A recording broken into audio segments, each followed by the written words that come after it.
Hello everybody and welcome to Daytona for the first round of the Operation Motorsport eMotorsport iRacing League here in the GT3s. We are ready for the next 9 weeks of action over the course of 8 North American circuits and a flyaway race to Europe as well, coming in the middle of September. All broadcasts, of course, live here on Racebot TV with myself, Ian O'Leary, Darragh Thacker alongside me in commentary, and Hugo Louise on the production of this Racebot TV broadcast. Good to be alongside you, Darragh. Looking forward to this new season, and it feels like January because we're at Daytona and there's no better place to start a GT3 season than at the world centre of racing itself.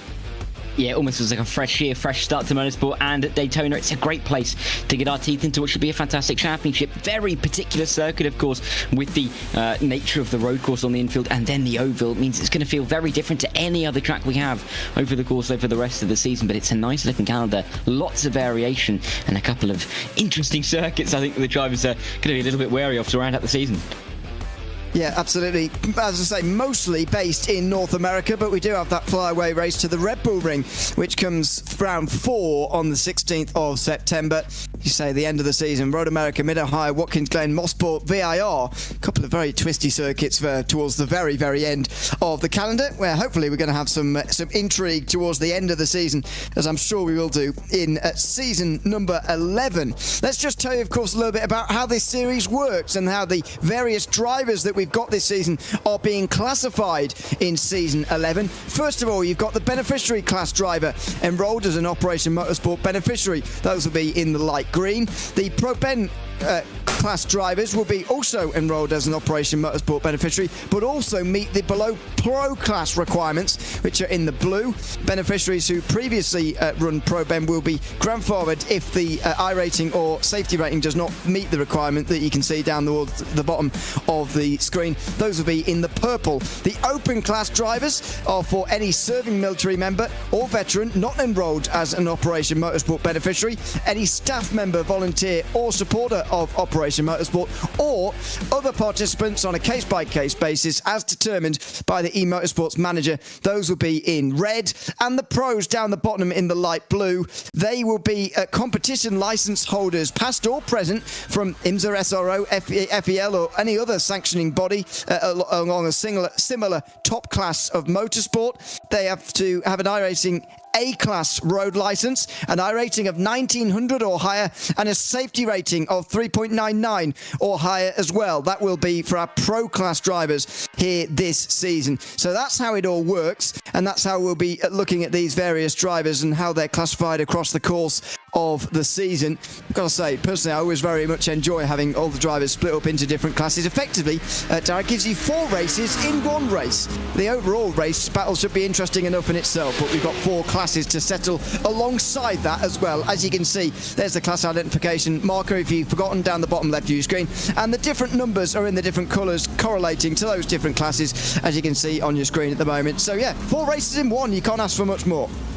No, and it's great to have that all the way through the season. Won't necessarily help us out by the time we get towards the end and we're trying to work out the championship permutations to have 4 races going on at once, but it means that there's more excitement and there's more drama to keep your eyes on all the way through the races. And yeah, to have so many cars out on track as well means that we are not going to be short on action at all, particularly at a circuit like Daytona, where every single corner it is an overtaking opportunity for these drivers. Qualifying is going to be absolutely critical with so many cars on the circuit as well. There is going to be a lot of jostling for getting yourselves into a nice little window to get yourself into the best operating position for this qualifying session, and you've not got too long to sort it out for yourself. And of course, more important perhaps than any other circuit, it's here tonight at Daytona. Banking here at Daytona means that the draft itself is going to be a very valuable commodity if you can find some and also not get caught up in the traffic at the same time, try to strike that balance between the two. Yeah, it really is, and it's tricky, isn't it? Particularly at the start of a brand new season, and you know, if you've been away from some time from the series, to get your eye back into that, system of qualifying. Every single series almost has a completely different way of going about qualifying, and so to have a short qualifying session, lots of cars on the circuit around you, it can be difficult to get your eye in if you're not used to it. So this can be tricky in the early stages of the season, but we're going to be able to see who's been able to master it very early on in this qualifying session. So many times left to come in, only 10 on the board, and some of those I think are going to be improved upon as we work our way through the session. But yeah, 5 minutes to go means that you have to be on it from the word go. There is no chance to really rest on your laurels in the early parts of the qualifying session. Your bank is really going to be representative. Yeah, we're just having a little flip through of some of the beneficiary class drivers we have in the session here tonight. This is Nolan Uke, who is currently leading that class at the moment. 7th place overall, although it's changing all of the time. With the new tyre model in GT3, it means that even over halfway in the session, as we are right now, we are still getting new times come in. Ken Copeland goes to the top, for example, as a pro class driver here tonight. And Uke generally being pushed further and further down, but then goes straight back up to the top, just ahead of Cameron Lackney in number 27, currently running in 5th place. This is on board with Zach Merrill, who's in the on the way out onto the banking in the Mustang, up in 2nd place at the moment, but the best of the open class drivers so far, just ahead of Jeremy Jukic, who is in 3rd place. That's a big gap though, of 1.9 seconds for Copeland. That's just going to come down from Matt Smotherman, who booms into 2nd place, another pro class driver as well. Plenty of drivers still to even set times here yet, though. I'd say we've probably only got 3/4 or so of the times on the board yet. We've got over 30 drivers, maybe even got only maybe a third or so of the times on the board. We've still got plenty more yet to come in here in these next couple of moments. But as I mentioned, the GT3 tyre warm-up phase is a lot more different this time round than it was in the last season of this league. Of course, season 10, which ended earlier this year, we've since had lots of updates, 2 lots of updates actually to the GT3s, one of which has made warming the tyres up a lot more difficult. Yeah, and that may catch a couple of drivers out here, and it has over the course of recent months, even in some top-level iRacing, some of the special events as well. So drivers have to be very, very wary of that. It's lucky, really, that we don't have races that are too long, that drivers are necessarily going to have to change their tyres over the course of the races, and therefore may not have to worry about that warm-up in the race. But in qualifying, you've got to be able to warm the car up very quickly. And again, short qualifying session means you've not got that much time. A wave from Cody Durkin, who knows he's on camera. Thanks to everyone, by the way, who submitted their onboard views here tonight. They're very welcome here on Racesport TV.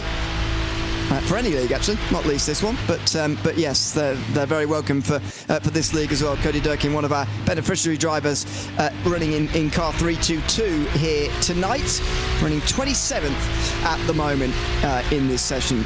Just as we get towards the end of this qualifying session, actually, I should just thank, of course, the sponsors who are on board for season 11 of the Operation Motorsport eMotorsport iRacing League here this time around. For season 11 of this championship, we're beyond excited to kick off another incredible series of racing, and this season we're continuing with something very special. Returning for season 11, Operation Motorsport beneficiaries competing in the pro beneficiary and beneficiary categories will continue to have access to virtual coaching through our partnership with Trophy AI.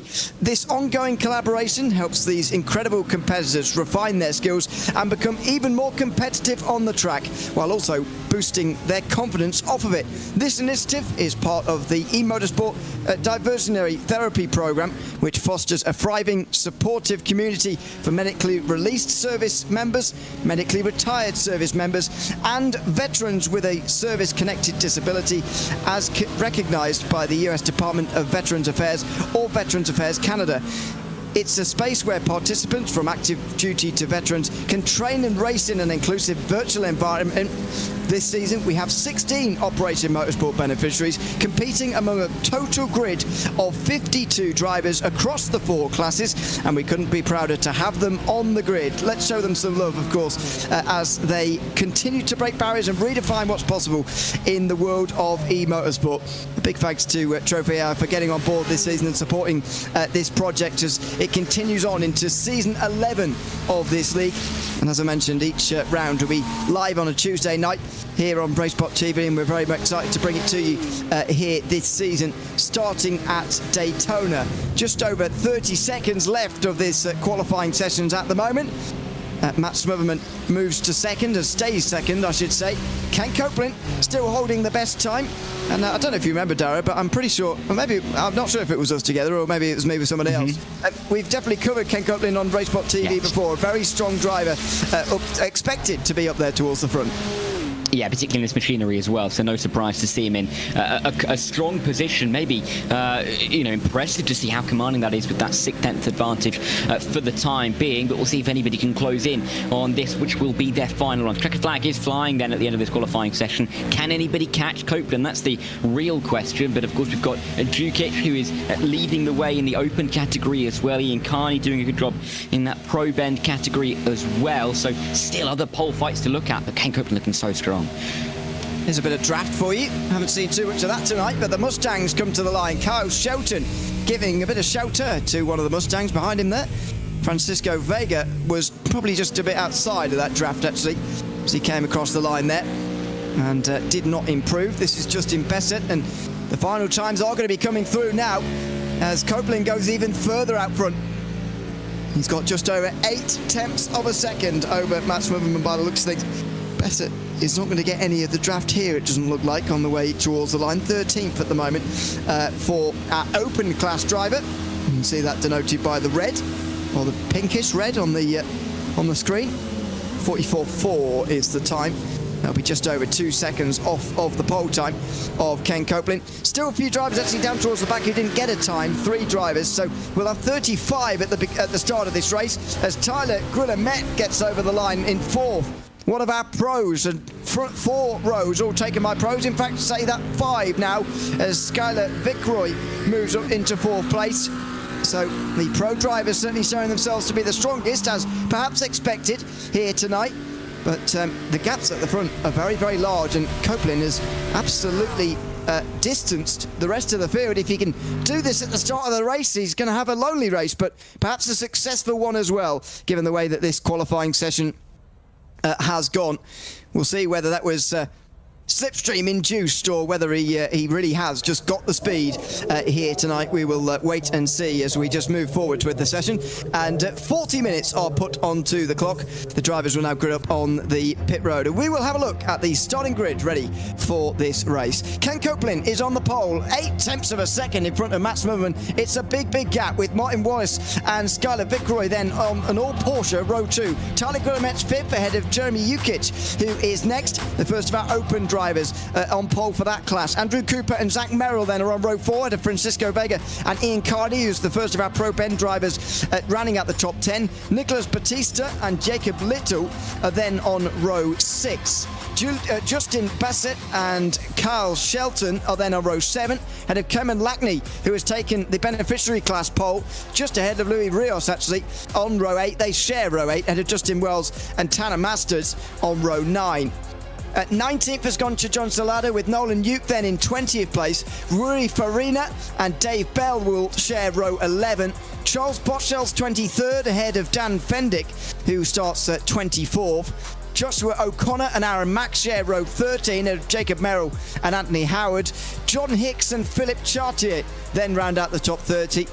The final drivers with times are Cody Durkin and Jacob Gilday, with Tyler Manning, Tyler Reed and Patrick Nolan all failing to set times throughout that opening session of the day. So that is your qualifying grid. And I'm glad to say that it looks like all 35, maybe a question mark over Patrick Nolan on the grid at the moment, but hopefully he does get to the start line, and shortly they will all pull away from this backstretch. Just 23 degrees on the circuit, down 74 Fahrenheit if I can read, just past 8 p.m, and decent conditions then for the start of this season.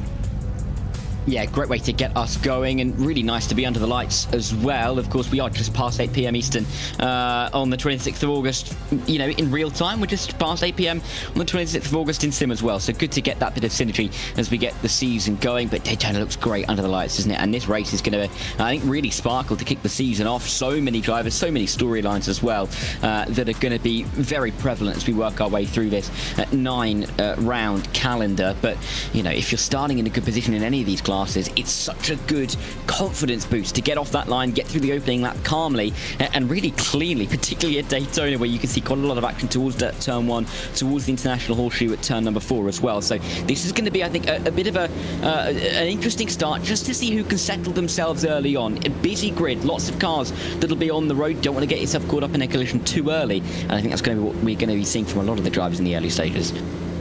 Absolutely, but it will be a night of mixed emotions as to begin this race tonight. The Operation eMotorsport League is taking an extra parade lap in solemn tribute, a moment of silence to honour the 13 US service members who lost their lives in the tragic Kabul airport attack on this day in 2021. Known as the Hamid Karzai International Airport attack, this devastating event was carried out by a suicide bomber affiliated with a known terrorist organisation.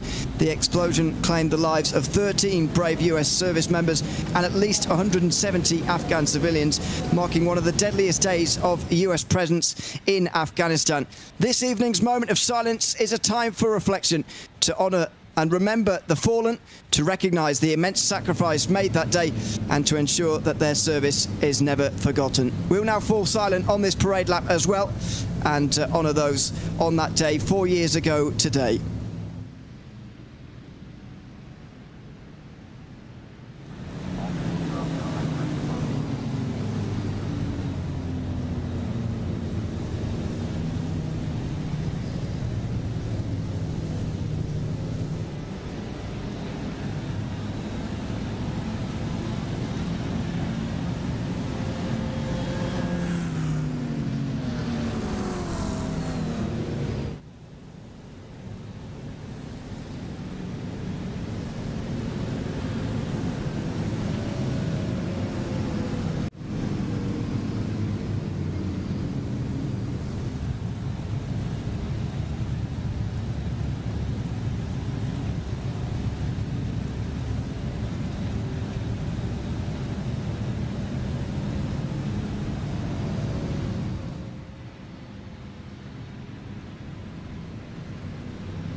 And you'll notice the car leading them around is Tyler Reid, taking the lead on this formation lap just before the start of this new season.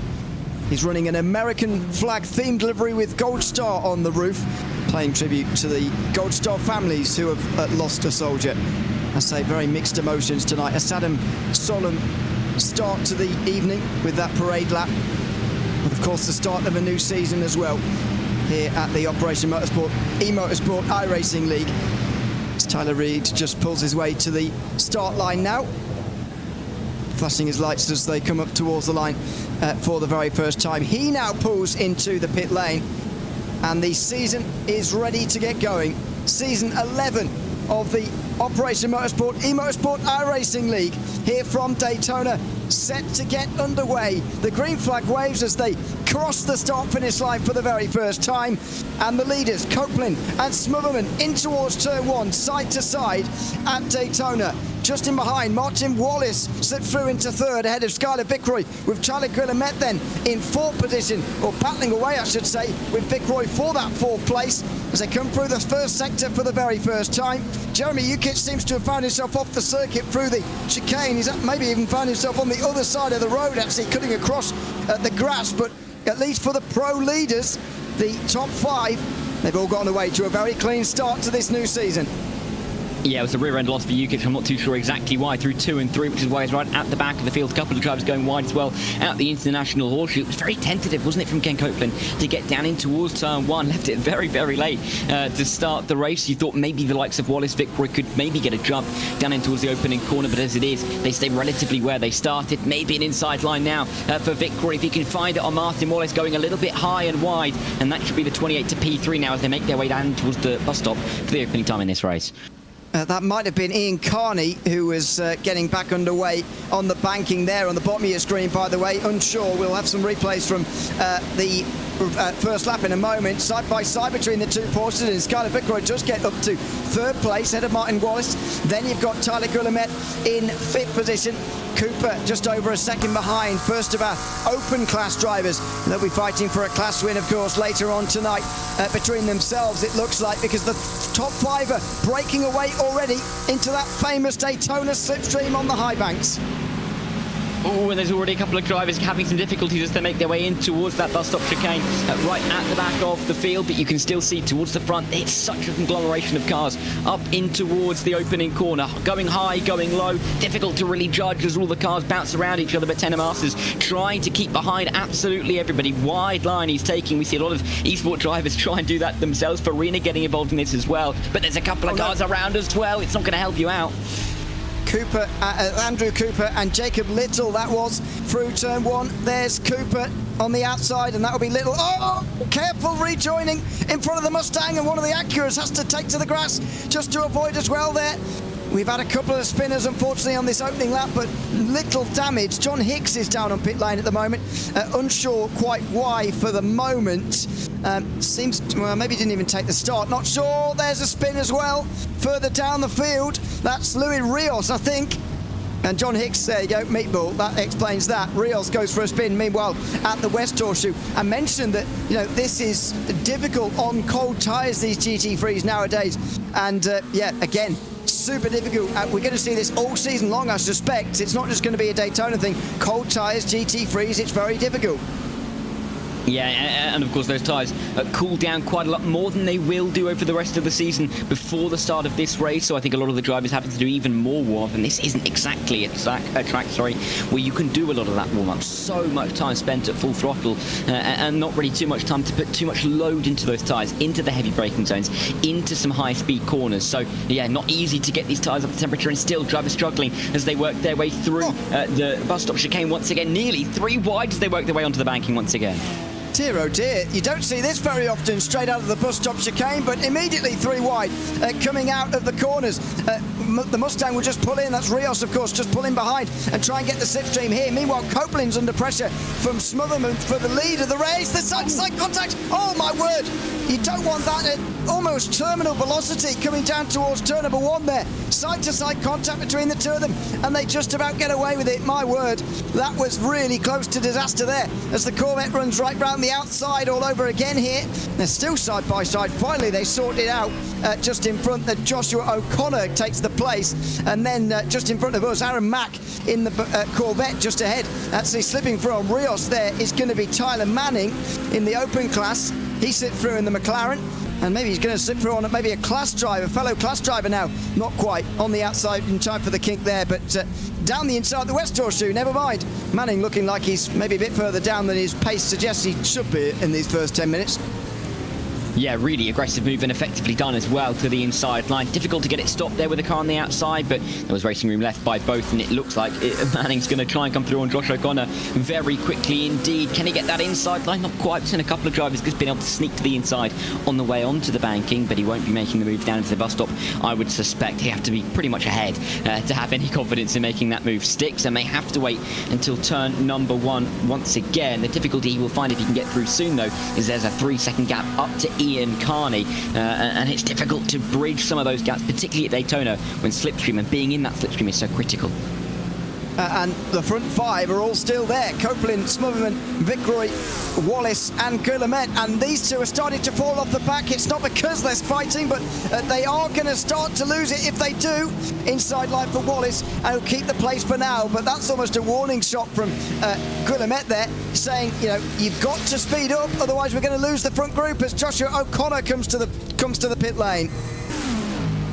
Yeah, and so that's going to enable Tyler Manning a little bit more room and more freedom down into turn one. Doesn't have to make the move on the track. Got to be careful not to leave the inside line too open. No, Aaron Mack nearly walking into it, but there's no contact between the two. And now, can there be a pulling from Tyler Manning in that number 14 car up towards the train that is headed by Rui Farina, just up in front in P14, and the number 69. We'll have to wait and see. But already, nearly a quarter of this race has elapsed, and you're going to have to start to feel like you're going to make some moves relatively soon. Vega, though, won't really see that one again going around at the International Horseshoe. A little bit too late on the brakes. Turn one, on lap one, sorry. That's Dave Bell hitting the wall hard through the kink there. That is something you see very often on these cold tyres. These GT3s not particularly equipped to do with it. This is Incarni on the power, trying to utilise that Porsche traction, but just a bit too much. And thankfully, everybody avoids quite nicely, actually. This is Nolan Uke spinning through the bus stop chicane as well, I believe on the opening lap. Thankfully pointing to the inside of the circuit, so not much avoidance required from those behind on that occasion. Andrew Cooper, this is where he spun alongside Little as well. Jacob Little, who probably goes off afterwards. There you go, spinning to the inside. And this would be that moment. Spins on a Mustang, actually, a fellow Mustang. And so I would have thought those two incidents were related, actually, when we initially joined them, but no, they had separate spins on the way towards turn one. And speaking of separating, Wallace and Guillemette now have taken each other out of the front group. They're fighting for fourth.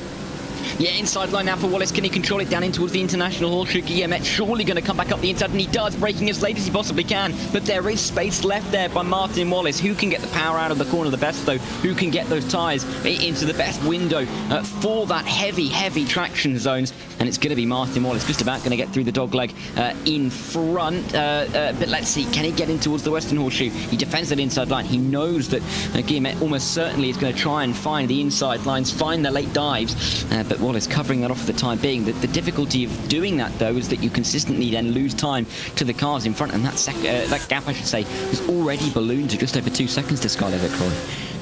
Yeah, exactly, and that's allowing the front three to get away, although, oh dear, this is a big off for Cody Durkin down at turn one. So it was a bit disconcerting when there's a slower driver right in front of you like that, but that was wild in towards turn one. Thankfully, it wasn't a bigger crash for Durkin.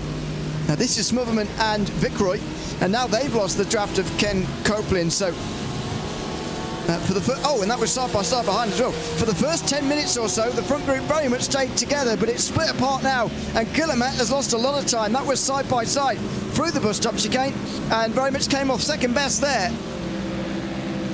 And continues to lose time. That gap was about 2.5 seconds when you mentioned it, now over 3.5 and just growing. So likely to be a bit of the factor as Ken Copeland comes into the pit lane. A factor of losing all of that time and all of the momentum into the bus stop chicane is going to affect you all the way towards turn number one. Ken Copeland coming in from the lead of the race, going to allow Smotherman and Vicroy to fight it out for the race lead for the time being. Yeah, so hitting from the lead is fairly unusual, but Ken Copeland deciding that was the best moment. And with 27 minutes to go, he's into pit lane, so we'll see how long he's there for before leaving. Only 3.7 seconds in the lane. And, the reason why I say it's a strange time to come in is because look at the traffic he's going to end up in. Those guys, you'll be hoping ahead that he doesn't catch up too soon, but and he just sneaks in front of this group, which is good news. But generally, given his speed, he's going to be catching people and then getting stuck behind them. So it's an interesting early call. Normally, when you're the race leader, you want to make use of that free track position in front of you. You do, and often you want to run that fuel tank down as low as you possibly can as well, and basically make the car as light as you can throughout the race. So interesting that he decided earlier on to come into the pit lane, but we'll have to see how it works out for him. Of course, had that big leading from qualifying. 8/10 was his margin of pole, which around Daytona is a very, very large margin. So we'll see if Ken Copeland has this one worked out in his mind early on, but he's definitely not going to be in the easiest position to be in the lead for the first 13 minutes of the race. And cruising really out in front to now having to maybe overtake some cars. Bit of a change of scenery. We'll have to see how he adapts to it. And when other drivers react to that, if at all, Smother and Vicroy in their own battle, do they focus more on each other, or do they try and use this to maybe gain up towards the back of Ken Copeland? I was surprised for a moment that the leaders were together, because of course forgetting that Ken Copeland's not there anymore. He's at the the middle part of the field. Smotherman and Vickery still close together. And these are the beneficiary class leaders who are pretty close together as well. Cameron Lackney and Tanner Masters side by side over the start-finish line. Just under 15 minutes gone. The Acura moving to the outside line for turn 1. The McLaren defending that inside. Masters able to run it deeper into the turn, leaving a lot of room on the inside, and maybe too much. Let's see. No, that's nicely done from both. They squeeze through the chicane and the S's and into the International Horseshoe. Cameron Lackney keeps the lead, but these are two drivers fighting over a class win at the moment. And John Salada, by the way, the next driver in line, only a second behind, is also in the beneficiary class, looking to get involved in this battle as well. Yeah, it's getting a little bit busy now in this part of the track. Only about 3 seconds covering the bottom half of the top 10 at the moment, so very busy at this part of the circuit. And it's interesting as well that we have got those 3 class leading battles as close as can be. Yes, Merrill's got a few seconds in hand over Batista, but they're still next to each other on the circuit, so there's still a very good possibility that we see them start to fight by the end. And of course that 4/10 gap at the front of the field overall, and of course in that pro class, and of course in the beneficiary class between Lackney and Masters. Patrick Nolan, that rear end's going to go straight into the wall, and he's going to bounce quite heavily back onto the circuit. I think he avoided any kind of further contact, though, getting out of the way pretty nicely there. Yeah, certain tyre walls on iRacing are like trampolines, really, and they just fire you back onto the racing line sometimes. Thankfully, I was able to keep control of that one, and actually didn't look like the damage on the Corvette was too bad in the end, so there we go, Mark gotten away with one. As Masters again gets in the slipstream of Lackney. That is Guillemette into pit lane, responding to Copeland, or maybe just deciding that now is the time anyway. Tyler was running on his own at that time, so didn't really matter when he came in. I don't think so much as it just for Copeland is a little bit of backing up required. So when you've got to always practice getting into pit lane without trouble. There's all sorts going on here. Further back in the pack, this is over the start-finish line. Jacob Little, Tyler Manning, and Anthony Howard, who is just hanging back, and maybe smartly as well, in towards turn number 1. Side by side, the McLaren swooping right round the outside. That's Manning up into 15th place out of Jacob Little. That was brave from the McLaren, actually, going straight across the nose of that very large Mustang, but it works out. And for the moment, Manning gets up to 15th.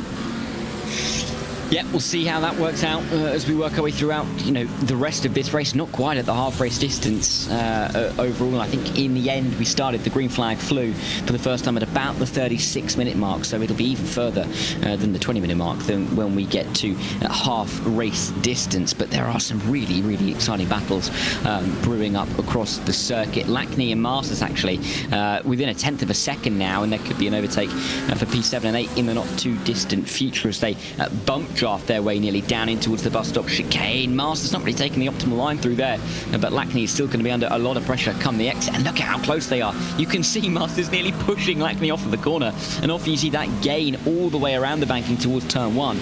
But Lackney is already under pressure before he can even really get himself into his rhythm down this straight. It's already alongside is maybe a bit too soon. And look at the side draft almost trying to happen here. This is over racing stuff on the high banks of Daytona between Masters and Lackney at the moment. Side by side across the line, approaching half distance here. Outside for Masters, a long run round as well, and it looked almost like Lackney said, well, he can have it if he wants it that badly. And round the outside through turn 1, the Acura goes to the lead in the beneficiary class. So that's a change for the lead there, and John Salado is just going to gain time all the while on these two. Now the roles are reversed. We'll see whether Lackney can stay with Masters or whether that Acura does have more speed.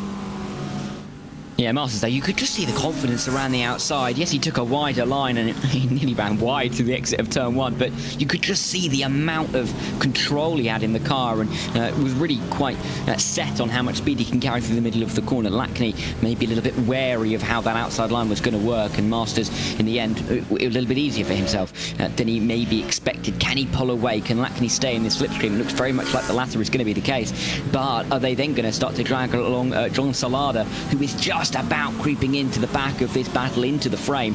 And behind them, you've got Ken Copeland. So then there's going to be the added dynamic of the fastest driver on the circuit from the evidence that we've seen so far coming up towards the back of this three-car battle for the lead of the beneficiary class. So I don't think anybody can be too safe at the moment. Ken Copeland's going to be looking to come through as quickly as he can. Yeah, but, you know, you can easily get stuck in these kind of groups, so Copeland will have to dispatch them very quickly or hope that they come in a couple of moments' time, because that's very possible. Lackney very close to Masters there, out of the bus stop chicane, and moves straight away to the outside. They're getting really close very quickly, these two. Not sure what it is about the trailing driver getting better bus stop exits, but that's what it's looking like at the moment, and the McLaren just looks like it's got more straight line speed, actually, over the start-finish line. It's pretty much clear. But deeper into the turn, Masters willing to fight it a little bit more. Lackney very much willing to say, well, you're on the outside, you're ahead into turn one, I'll let you have it. But Masters took that deep into the corner and keeps the lead, seems more keen to do so, as the beneficiary class leader is now going to be overtaken by Ken Copeland, who now will start to lose time, stuck with these guys. Yeah, effectively getting past Gonzalo down into the international horseshoe was not going to leave it any longer than that. Made sure that he got to the inside line and made his intentions very clear indeed. Second of the horseshoes is not a place where he's going to be able to make a move, but is he maybe going to step up the inside into turn 6? He's a very good exit through here to get to the inside of Cameron Lackney. Is he going to shape for it? Not quite. He's going to have to sit and wait, but he'll hope to get through on both of these cars by the time we exit turn number 1 on the next lap. There's only one more corner between now and then, so let's see what he can do. Already in the slipstream though, and it looks like he's got a little bit more straight line speed at the moment than Cayman Lackney, so may be able to make this move in towards the bus stop. It's going to give him a bit of a bump draft instead. Yeah, it's going to be a bump draft, so that's probably the sensible thing to do here, but the uncomfortable thing probably, especially as you're going through the turns, as Copeland gets into the back of you. But maybe then helpful as well. More speed into the bus stop you've got to account for, and Lackney went flying into the turn there, and Copeland's going to come straight through. Oh no, maybe not. Going to go for the bump draft, and now the leaders are in, so Smotherman and Vickroy are maybe seeing this as their moment, or whether that's just their strategy anyway, to pit at this moment. Copeland in a bit of trouble, stuck in behind these guys who are still out there on the circuit, and they're not pitting. They're making that very clear by staying to the right-hand side here. A big lot of speed here for the McLaren, as Masters doesn't know where to go, doesn't know where to give the slipstream at the moment. Copeland inside of 1, inside of 2. The beneficiary class drivers know that this is not their fight, although Lackney uses it to go through. Masters giving the space there to Copeland, has inadvertently given the space there to Lackney to come straight through, and that's another change of the lead in the beneficiary class, while Copeland distances himself from his rivals. Oh, and a spin for Lackney, a spin from the lead, right in front of the former race leaders. Smotherman and Vickroy have got that traffic to deal with, but not Cameron Lackney, who spins through the international horseshoe. And is now trying to find a good gap to get himself back onto the racetrack, and just about does. But Smotherman and Vickroy now have to work their way through on. It was going to be those 3 cars in that beneficiary class. Now just going to be Tanner Masters and John Salada. But they've got to now find a way through quickly. They're going to lose time, of course, on these on the way out of the pit lane, as the tyres will have cooled down. This is the moment for Lackney. That rear end just starting to slide and never really being able to catch it before he comes to a halt. But Ken Copeland already a second and a half, nearly 2 seconds ahead of Tanner Masters, and he only made the overtake this lap. So Smotherman and Vickroy have to make the move if they have any designs on the win. Otherwise, they're going to be battling between themselves just for P2 in the final 17 minutes of this race. And Nolan looked like, is that black flag or meatball we got notification of at the top of the screen there? I think it was black flag. We've only seen a few of those so far. Patrick Nolan has just jumped back to pit lane right now. Jeremy Yukic and Joshua O'Connor also down on pit lane. John Hicks is there as well, although I'm not sure. Well, maybe he did start this race actually. Yeah, I think he did, but yeah, this is Nolan stopped on the outside of turn 6, which is slightly unusual in that Corvette, and I think eventually towed back to pit lane, or something went on here. Oh, and he's only just getting squeezed past by some of those guys going a bit wide, and now Nolan tows back to pit lane. Not sure what's going on there, as the Mustang's almost roadblocking the circuit. Live pictures there. There's the spin. Ooh, quite square on. Hits the... that's why. He was trying to get it back, but neither of the right side tyres were moving. Yeah, and if you're on a left-turning circuit, if you can only turn right, it's not going to work too well for you. So that's why he's had to tow back to pit lane. That's Charles Bushell. That was the car that we saw pretty much blocking the road. And, I mean, doing a very good job if he's trying to block the road. I'm sure he wasn't. But that is pretty difficult to get through. You can see everyone travelling to go wide through the corner to make sure that they can find themselves around him, but Bichelle, I think, eventually getting out of the way without causing too much harm to drivers around. This, though, and a really important battle for Skylar Vickery. Cannot afford to let John Solana back through. He's lost connection to Matt Smotherman, and if that gap grows any further, you can almost wave bye-bye to a possible P2 in this race. Well, absolutely. It looks like it is going to be between these two, though, if at all. As Solana comes back again, this might well be a wave goodbye now. Oh, no, not quite. Vickery able to stay in front, and Solana cutting him a bit of slack there, which is nice of him. Or maybe just didn't see that as the opportune moment to go through. Probably the latter, really. But the 1 second margin might already be enough. There's Smotherman and Copeland right on the back of various drivers. This is Copeland on the back of Justin Bassett. Copeland is playing this very smart at the moment, bump drafting and drafting off of others when he needs to, and overtaking them when he needs to as well. He's going to hope for that inside to open, and they've been quite nice to him so far on the way towards turn 1. That's another driver he can pick off down the inside, and he's now into 4th place overall, despite having made a pit stop. Yeah, and you'd say probably only got to overtake maybe 1 or 2 more drivers, depending on if they come into the pit lane very soon indeed. So Ken Copeland, like a knife through butter, doing a very good job right now of making sure that he's making these moves effectively and without losing too much time. Turn 1, it's a prime opportunity to make a move. There's many differing lines, and we see this in every single race at Daytona, and that you can take in towards that opening corner, and he's using all of them to full effect, judging where the car in front is going to go, just going in the opposite direction and making it work for him. So nicely done from him so far, showing why he was the fastest driver in qualifying, and he's already closing that gap to Kyle Shelton. If Kyle doesn't come into the pit lane this time by, I think we could see another move at turn 1. Yeah, maybe. As Cameron Lackney is now on your screen, 11th, has not stopped yet, although I did see one of the beneficiary class drivers in. Yeah, it was Tanner Masters. 11.5 seconds is quite a long time, though. And I wonder whether that is going to be a problem. Compared to the other pit stop times, 3 seconds around at the front, 4 seconds, 2 seconds. Yeah, that might be a little bit too long for Masters, unfortunately, which we'll see whether that's a problem or not, as Rui Farina stays in front here of Cameron Lackney. This could be a bit of a saving grace for Masters if beneficiary class rivals get caught up behind other traffic. It's an open class driver just in front of us, Rui Farina, in 10th place, and they're legitimately fighting. Neither of these two have stopped yet. No, all getting a little bit high, a little bit squirrely as they work their way in towards the start-finish straight. Any pitters? Yes, it looks like Farina is going to be coming into the pit lane and makes his intentions very clear. It's going to allow a little bit of room now for Lackney as he goes through on a couple of drivers. Solana, Shelton, both in the box, and Shelton, of course, getting out of the way of Ken Copeland, who was just about going to make the move around him.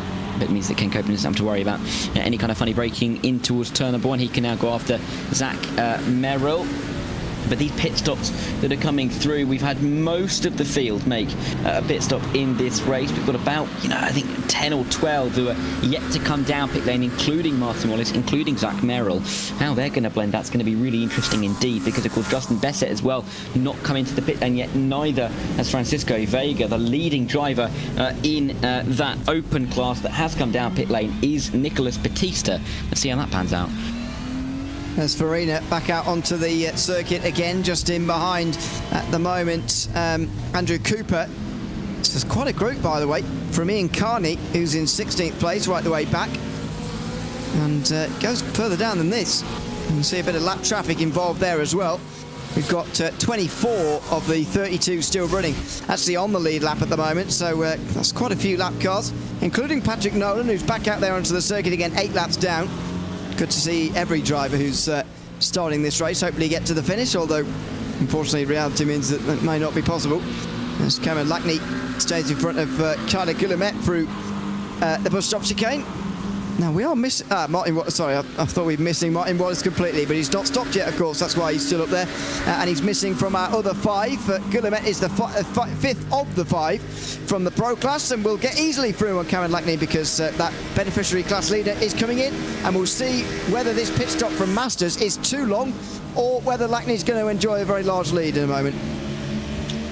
Yeah, we'll have to wait and see. Keep an eye on that pit stop time on the right-hand side of your screen as he stops in his box. That will start to tick up. And so for Cameron Lackney, who had his own little moment, didn't he, down at the International Horseshoe, he is stopped in that box for a decent amount of time, but it's not going to be quite as long, or it may end up being quite as long. Yes, it is. About the same time, 11.5 seconds. So there you go. It says very similar pit stop to the one that we've seen from some other beneficiary drivers, as he will now make his way out of the pit lane. But we are still waiting for a number of pit stops at the front of the field. That number is decreasing, but you know, for the likes of Nicholas Batista, still trying to work out where he's going to be when everything pans out. For Cameron Lackney, he's going to come out behind the likes of Taylor Mazes, Master side, I should say, sorry, by quite some distance, 15 seconds or so. Yeah, that is quite a big gap, 15 seconds between them, but similar pit stop times. So Taylor Masters is our beneficiary class leader, and Lackney's still second as Copeland pushes Zach Merrill to what will be the lead here, because Martin Wallace is in with just less than 10 minutes remaining as Copeland now switches to the inside of Zach Merrill and will go through into the lead. So the run back to the front of the field is complete now for Copeland. His stop was very, very short, and these pit stop times are starting to puzzle me slightly, I must admit, but Copeland has got a very short pit stop time, and he's got the lead right now anyway as well. He's leading effectively by over 6 seconds with Smotherman all the way back there. The moment they lost the draft to Copeland, it was very difficult to get him back again. Yeah, I mean, he pitted first. He probably stopped so for, you know, such a short time that he barely noticed that he stopped, and he's just been able to pull that gap over the course of this race. Bit of a blend somehow off the bank. You don't see that too often. Dan Fendick getting involved with Louis Rioch as they work their way in towards the bus stop chicane, and Fendick backing off quite a lot into the chicane to make sure that he doesn't overshoot, but he's given Rioch a very big margin to try and get away in front. Realistically, it's over a second now, and that draft is not going to become particularly useful. Battle though for an overall podium position, and Justin Bassett trying to defend from Matt Smotherman. Of course, Bassett has not pitted yet. Smotherman just trying to keep tabs with Ken Copeland. This battling is not going to help at all. No, this is Mustang on Mustang into the bus stop. Patrick Nolan requires another bit of repairing, unfortunately, after a pretty troubled day for that Corvette as the two Mustangs here travel through the bus stop chicane. Viceroy not that far away, so Smotherman has got to dispatch of Bassett quite quickly here, or hope that that Mustang in front is coming into the pit lane. No, well, Merrill's not anyway. Bassett may be carrying on. I wonder if his number's after his favourite football formation, or whether he's oblivious to that fact. Bit, you know, it's very direct. That's how he's doing this race at the moment. Just run this tank out of field and then see how much he'll have to put in at the end of the race. And it's giving him third place at the moment, ahead of Smotherman, who still can't get past him. And now this is becoming a problem because Viceroy is going to catch. He is, and I mean, that gap that Smotherman almost built up by getting through the traffic effectively before is now being undone, and Bassett just about going to cover that off as they work their way in towards the kink and in towards the western horseshoe. All the while, Skylar Victory is cheering on.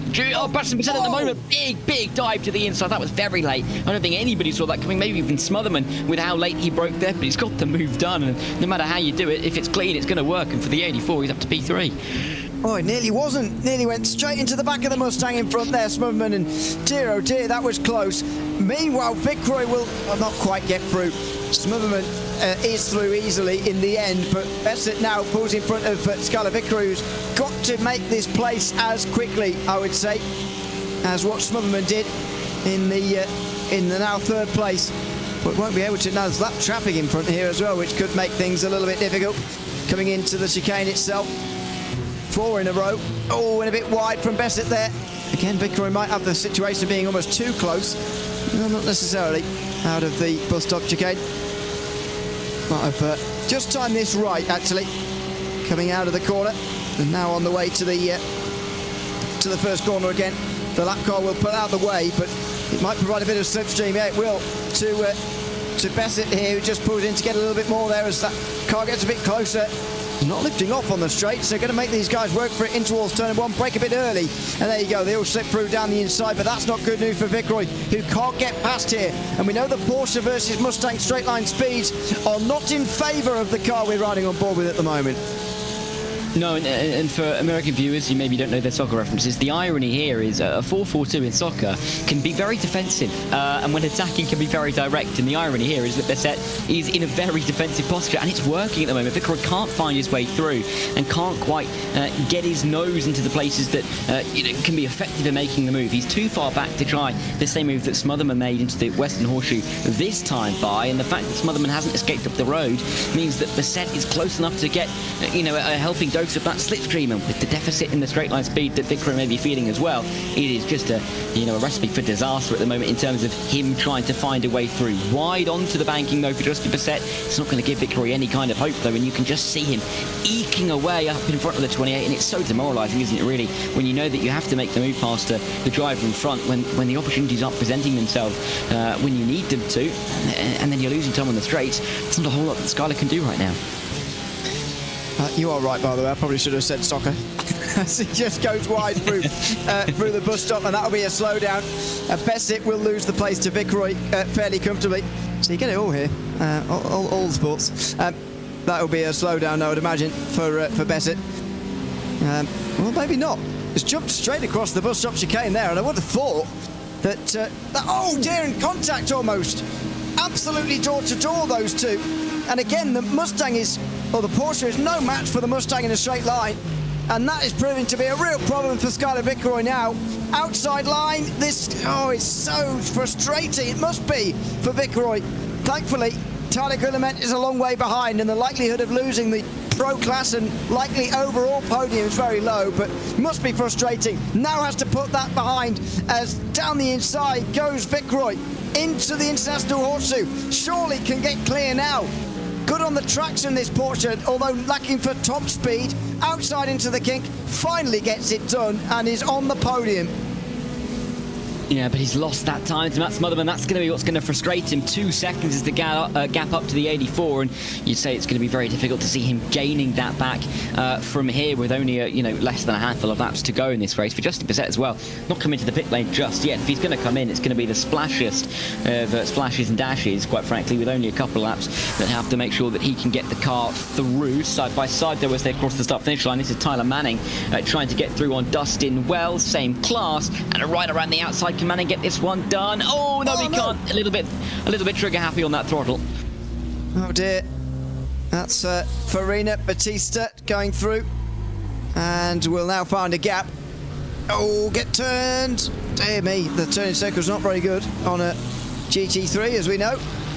We'll now have to rejoin side by side, meanwhile, between a couple of those drivers who actually just got past Farina and Batista.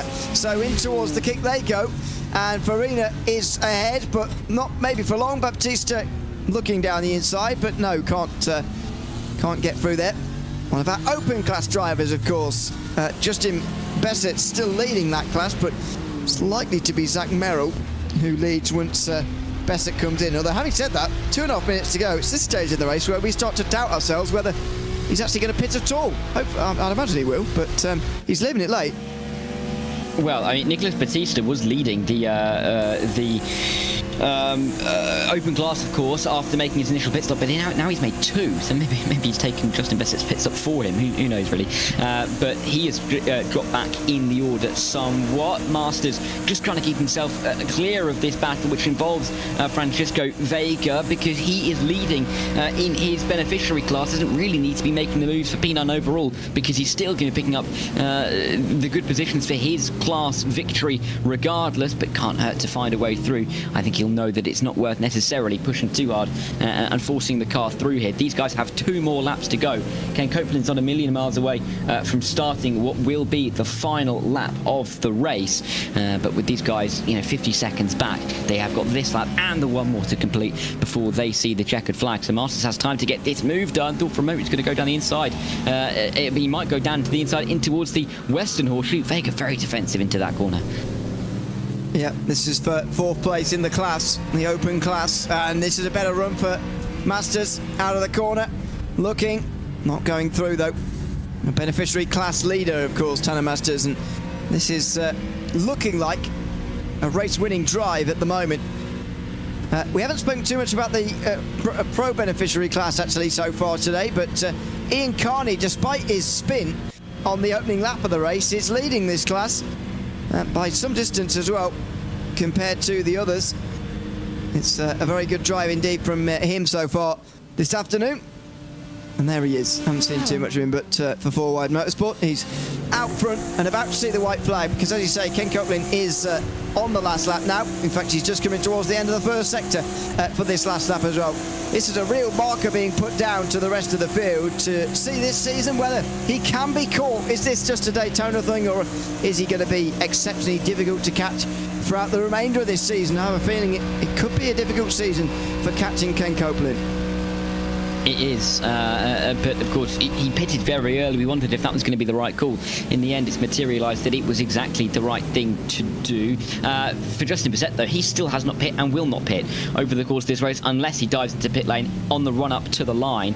He currently leads that that open class. We'll see if he stays there towards the end. But so many storylines have opened up over the course of this opening evening. Lots of drivers, I think, will feel like they had at least a right to a podium in their class that are going to be coming back next week with a lot of ambition, but they're all going to have to try and catch this man because he's been unstoppable today. And if he's like this throughout the next 8 races, it could be a runaway season for Ken Copeland. The opening round of the Operation eMotorsport iRacing League is going to be won by Ken Copeland comfortably at Daytona, over the line in the Lamborghini. He sees the checkered flag first in his first race winner in season 11. Meanwhile, Smotherman's made a miscalculation, has he? He looks like he's run out of fuel, and Skylar Fitzroy's going to finish second. Justin Bissett is going to win the open class and he's going to get pushed over the line here, Smotherman. Oh, don't hit him too hard. Oh, dearie me. If you hit him too hard, you'll spin him round and you'll never get him to the line. He's staying on the banking here. Might not be the best idea. Quillimet coming up quickly. Oh, that was very close. Very, very close. As Quillimet gets past and Smotherman finishes 5th. It's a miscalculation to start the season for him, but it's still a top 5 despite. And in the beneficiary class, it's going to be Tanner Masters who comes across the line to win a top 10 for our beneficiary class winner here tonight. Just in front of behind, I should say, Francisco Vega. Masters flashes the lights, and it's victory in the Acura in the beneficiary class. While just in behind, it's going to be Ian Carney who wins in 11th place for the pro beneficiary class as well in that Porsche. All 4 class winners over the line inside the top 11. But drama for Smotherman, who has made a miscalculation there, just 4.2 seconds in the box, but clearly seemed to run out of fuel to the line there.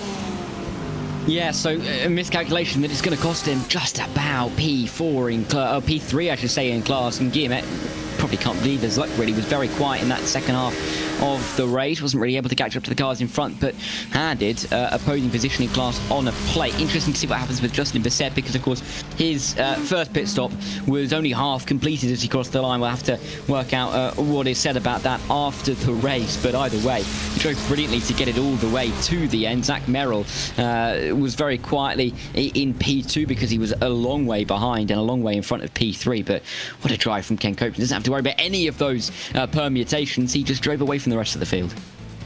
Yeah, absolutely. If you're just faster than the rest, then just make your life a little bit easier over the course of the day. That is for sure. And Copeland has done exactly that. Is he going to turn the traction control off and give us some burnouts and donuts? Let's see. He's going to park up. No, he's going to give us some donuts. He knows where the traction control button is, and he's burning it down at the end of the race. Oval style here at Daytona, even though we're on the road course here this afternoon. Very nicely sloped banking, isn't it, for donuts like this in the GT3s. And he celebrates victory, 14.8 seconds ahead of Skylar Vickery, with Justin Bissett, despite not stopping, finishes the open class in the open class victory here from 3rd place. Charlie Guillemet just sneaks in front of Matt Smotherman to the line there when he ran out of fuel. Martin Wallace finishes 6th ahead of Zach Merrill, Kyle Shelton, Francisco Vega, and then Tanner Masters, who wins in the beneficiary class from 10th overall. Pro beneficiary went to Ian Carney, and Cameron Lackney finishes in 12th place. Nicholas Batista finishes just in front of Justin Wells and Rui Farina in the end. They were battling hard.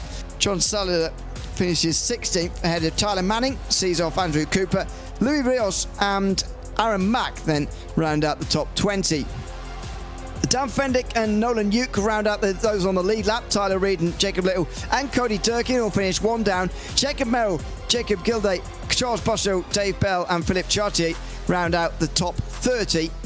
With Anthony Howard also 2 laps down. In the retirements, Patrick Nolan, Jeremy Ukic, Joshua O'Connor and John Hicks all not making it to the end of this race, unfortunately for them.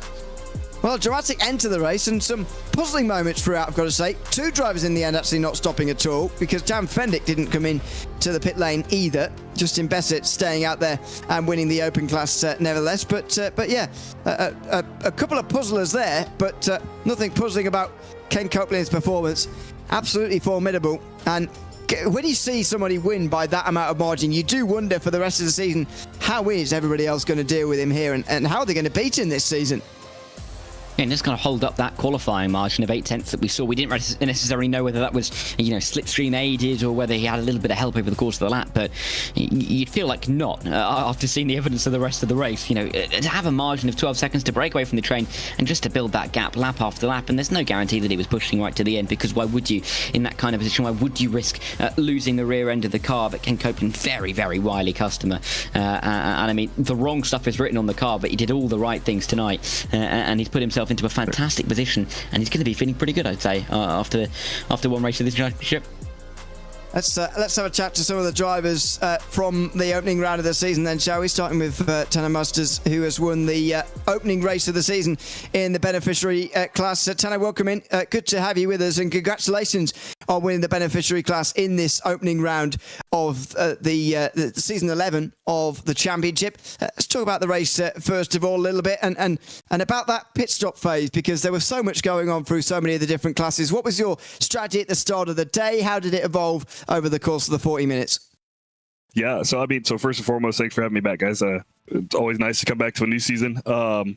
So in regards to the strat for the race, honestly, I just kind of ran it till I got the low fuel acknowledged, and that's kind of where I was going to go for there. I know early on some of the guys were talking about how the fuel wasn't matching up per se, and I was sitting at about 14 and a half gallons, so I figured if we can run that as long as we can, and then kind of do it at the end at the pit. But we finished with 0.2 left fuel, so I think it worked out well.